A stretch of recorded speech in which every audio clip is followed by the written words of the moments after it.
Hey there, it's your boy Foxy, back for more relationship stories. Update. Am I wrong for refusing to sell my horse? Original post. Me 24 female and my boyfriend 26 have been dating for around 9 months. I've been riding horses since around 4 years old when I started taking lessons. When I started helping out this girl at the stable with her horse lady. At 12 she told her she had to sell her due to time and interest, and asked if me and my parents wanted to buy lady. Luckily for me, my parents were able to buy her, and she's been mine ever since. She's my bestest friend and I love her a lot. When I started to date my boyfriend, I was very honest with the fact that my horse takes a lot of time, and he was fine with this. When single, I could spend like 3 to 4 hours a day in the stable, but as we started dating I cut this down to about 3 hours every other day, as this is roughly how long it takes for me to do all the cleaning, preparing food, riding. Also, most of my friends are at the stable, which obviously means this is also social for me. The other days I would not ride, and try to spend less time talking, which would make it about an hour. After about 6 months, he told me I spent too much time at the stable, and I should prioritize my relationship more, and somehow his family got involved in saying it was strange to prioritize her the way I did. I wasn't comfortable with this, but I am a bit of a pushover, so I agreed. At first this meant cutting down time at the stable, but it has evolved into cutting down riding days. Now I ride about 2 days a week, and the rest I'm simply there to do the basics. All of this as quickly as I can, because otherwise, I know he'll be annoyed and angry for days, and give me the silent treatment. I know my horse isn't really suffering from not being ridden as often as before, but I still feel very guilty that I'm always rushing around her. Then last night he told me it was time to sell lady. I laughed at him and asked if he was serious. He was. I told him no, and he said I needed to start prioritizing this relationship more, and I said I've done nothing but prioritize this relationship. We argued about it and he apparently thinks I can just put her down as she's old anyways. I was furious at this and told him that was absolutely not happening and I would never sell her. He said that any reasonable person would sell or put down their horse in favor of their boyfriend, and the only reason I wouldn't is because I only hang out with other insane horse people. So I come to you reasonable people of Reddit, am I wrong? Now for the top advice before reading the update. Not wrong.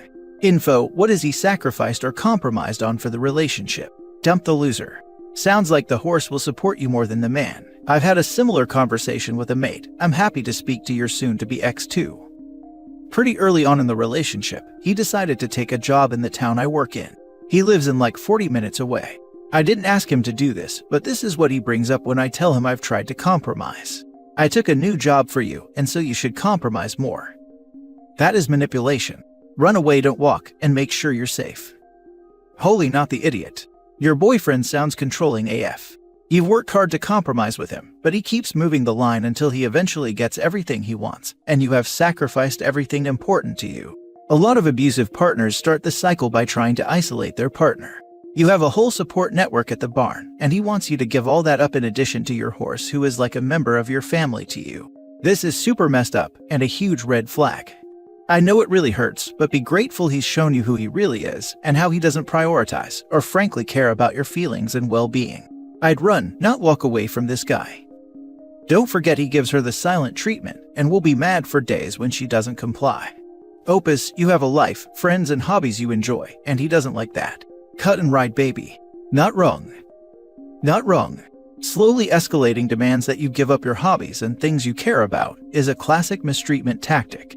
Making you feel guilty about the way you spend your time, especially when you've always spent your time that way, is a classic mistreatment tactic. Trying to force you go get rid of people or animals you care about is a classic mistreatment tactic.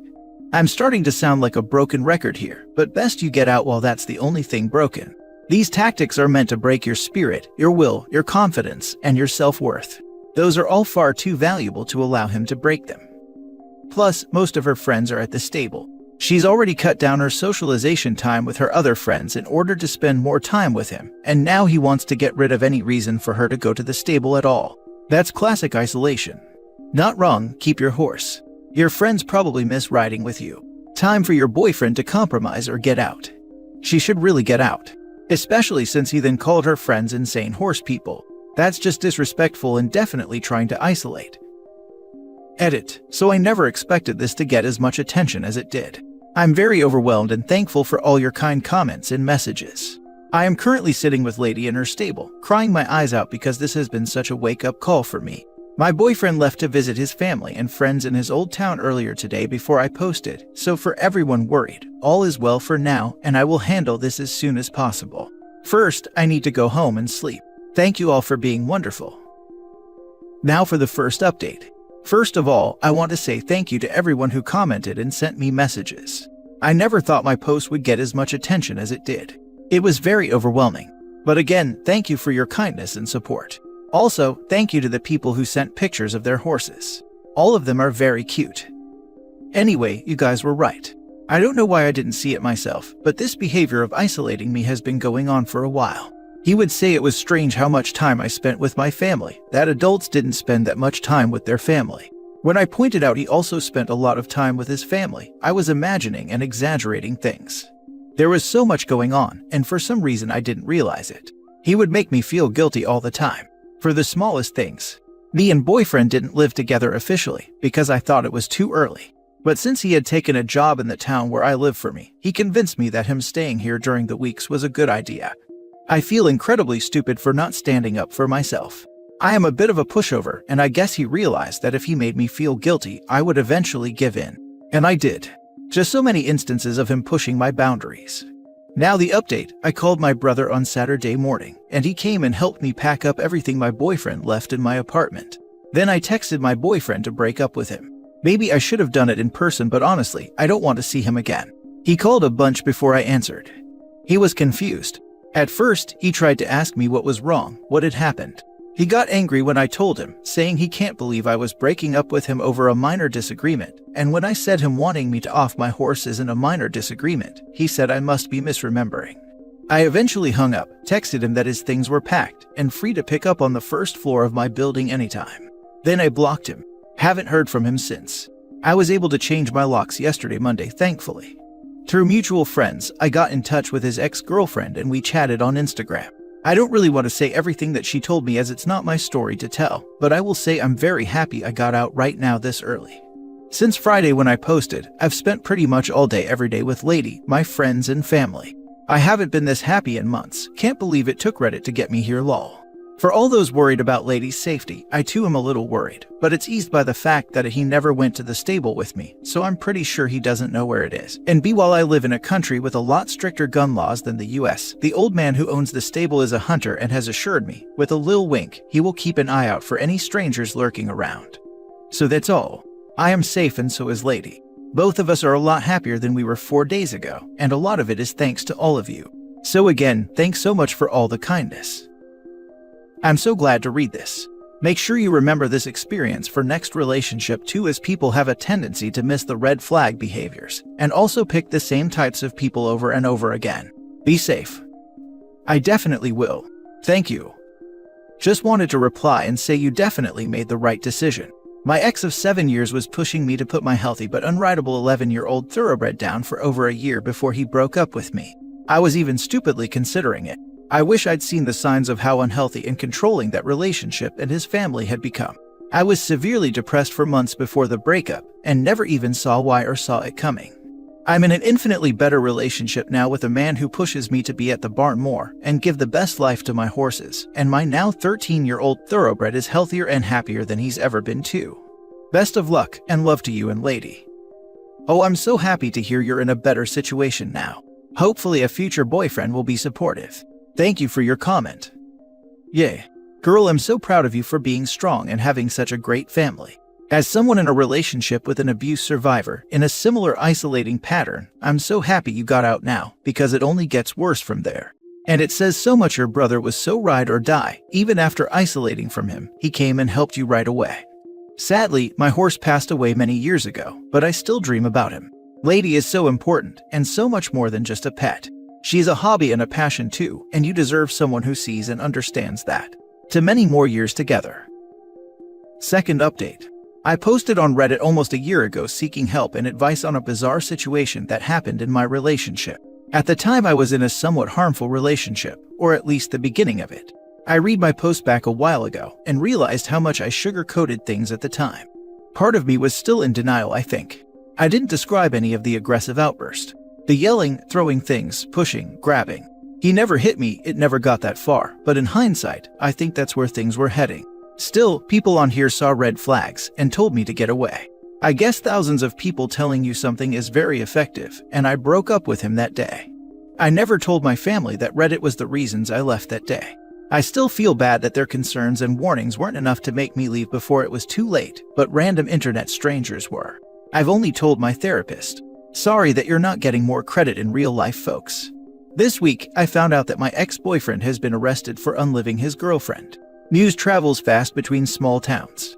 I knew he had a new girlfriend. They met fairly quickly after I dumped him. I didn't know her or who she was, just heard it from other people. I looked up her Instagram when I found out he was arrested. She seems nice from what little I can make out from pictures and captions. I feel guilty that I didn't track her down when they met and warned her, but when I found out he had another girlfriend, all I could think was, thank God, then he will forget about me. Does that make me an awful person? Maybe, I don't know. And I could never imagine he would do something like this. Even now it doesn't feel real.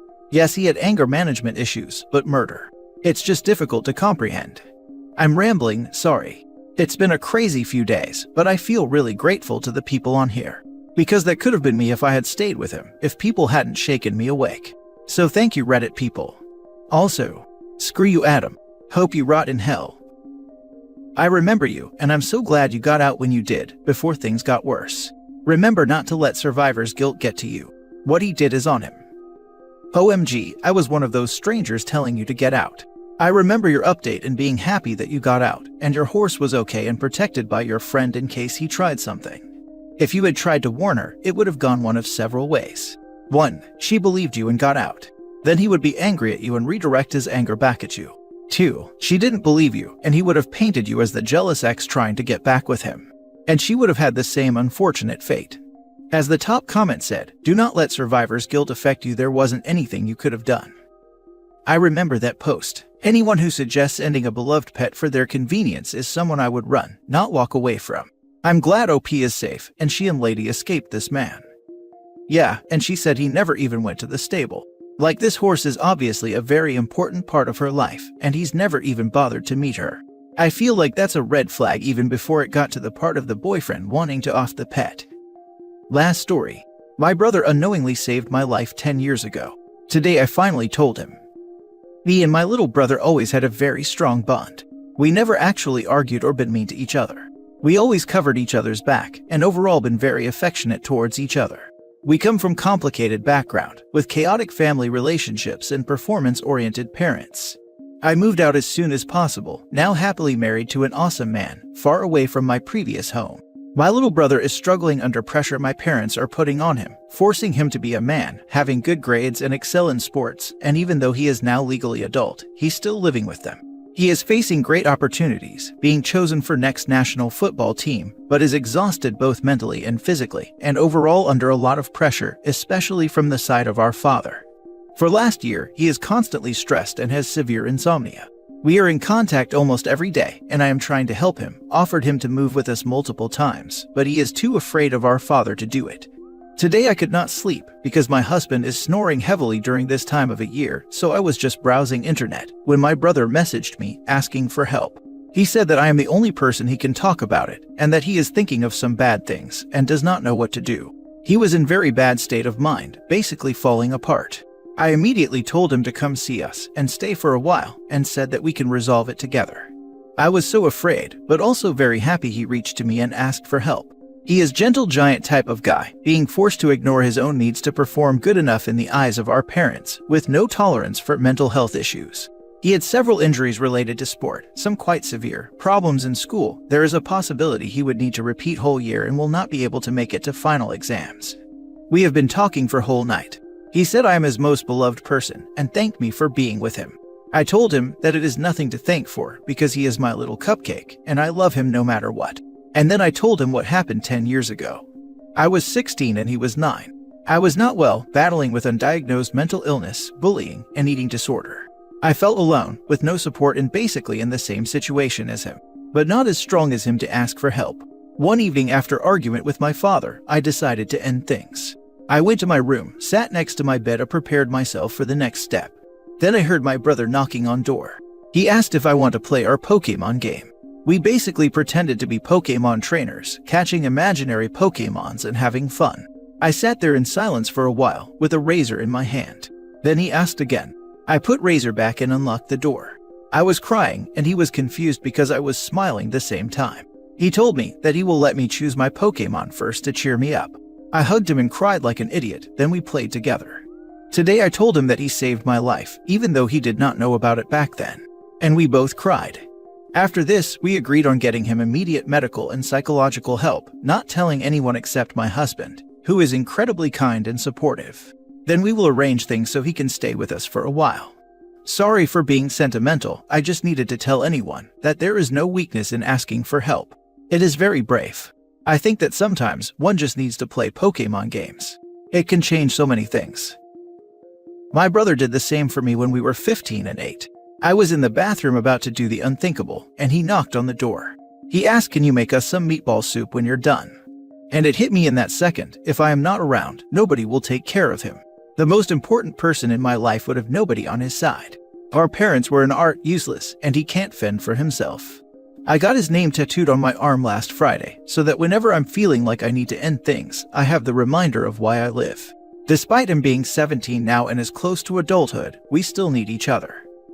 My older brother left his 7-year awful relationship and came back in my sister's and I's lives, having to come back home with our parents. My sister was also going through a horrible relationship, as the three of us were all raised with very minimal emotional and mental support from parents who believed that you have house, food, and water. What else do you need? One day my brother came home early from work and found my sister sitting alone at the table with a bottle of pills ready to end herself and basically thinking about it alone at the dining table.